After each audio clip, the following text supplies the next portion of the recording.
안녕하세요. 김현행정사입니다. 네, 오늘은 제가 무슨 얘기를 좀 하려고 하냐면 이제 선거철이죠.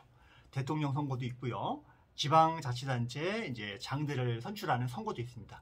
저도 예전에 이제 지방선거에 나간 경험이 있어서 그런데 선거를 하게 되게 되면 인터넷 언론사든가 여러 가지 언론사에서 불공정한 기사가 굉장히 많이 나올 수가 있어요.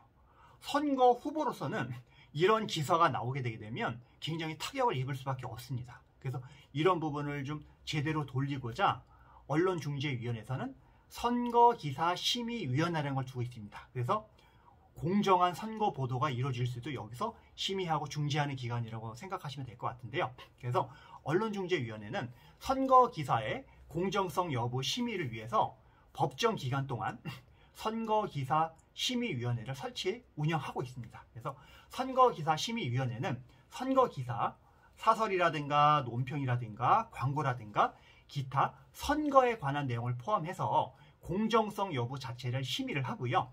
선거기사 내용이 불공정하다고 판단하는 후보자가 해당 보도에 대해서 시정을 요구할 경우에는 심의를 한다고 생각하시면 되세요. 그리고 또한 반론보도 청구에 대해서 후보자와 언론사 간의 협의가 결연되어서 후보자 또는 후보자가 되고자 하는 사람들을 포함을 해서 정당이나 또는 언론사가 여기 아까 말씀드린 선거기사심의위원회에 반론보도 청구를 회부하는 경우에는 이를 심의를 해서 반론보도 게재 여부를 결정을 합니다. 네. 그러면 심의 대상 매체는 어떤 게 있는지 볼게요. 신문, 잡지 등 전기 간행물이라든가 뉴스, 통신 같은 것들이 심의 대상 매체라고 생각하시면 될 것 같습니다. 그리고 설치 운영 기간에 대해서 말씀을 드리면 임기 만료에 의한 선거는 예비 후보자 등록 신청 개시일 전일부터 선거일 후 30일까지라고 생각하시면 될 것 같고요.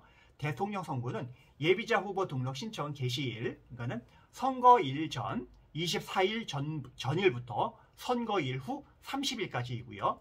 국회의원 및 전구 동시 지방선거 같은 경우에는 예비 후보자 등록 신청 개시일 선거일 전 120일 전일부터 선거일 후 30일까지 이게 운영된다고 이제 보시면 될 것 같습니다. 그 다음에 보궐선거 같은 경우에는 선거일 전 60일 전, 선거일 전 60일 후에 실시 사유가 확보된 보궐선거 등의 경우에는 그 선거의 실시 사유가 확정된 후 10일 그때부터 선거일 후 30일까지 운영된다고 보시면 될 것 같습니다. 네, 그래서 오늘은 이제 선거기사 심의위원회에 대해서 말씀을 드렸는데 이 위원회는요 국회 교섭단체를 구성하는 정당, 중앙선거관리위원회, 언론학계, 대한변호사회, 언론인단체, 시민단체가 추천하는 각 1명을 포함해서 9명 이내 위원으로 구성돼서 운영되고 있다고 보시면 될 것 같습니다. 네, 그래서 오늘은 선거기사 심의위원회에 대해서 말씀을 드렸고요. 이거 관련해서 저희 행정사들한테 자문이라든가 여러 가지 업무 대행 같은 부분이 필요하시게 되면 언제든지 연락을 주시기 바랍니다. 네, 감사합니다. 오늘 여기까지 하겠고요. 마지막으로 구독과 알람 설정은 저에게 큰 힘이 된다는 거 꼭 기억해 주시고 부탁드립니다. 감사합니다.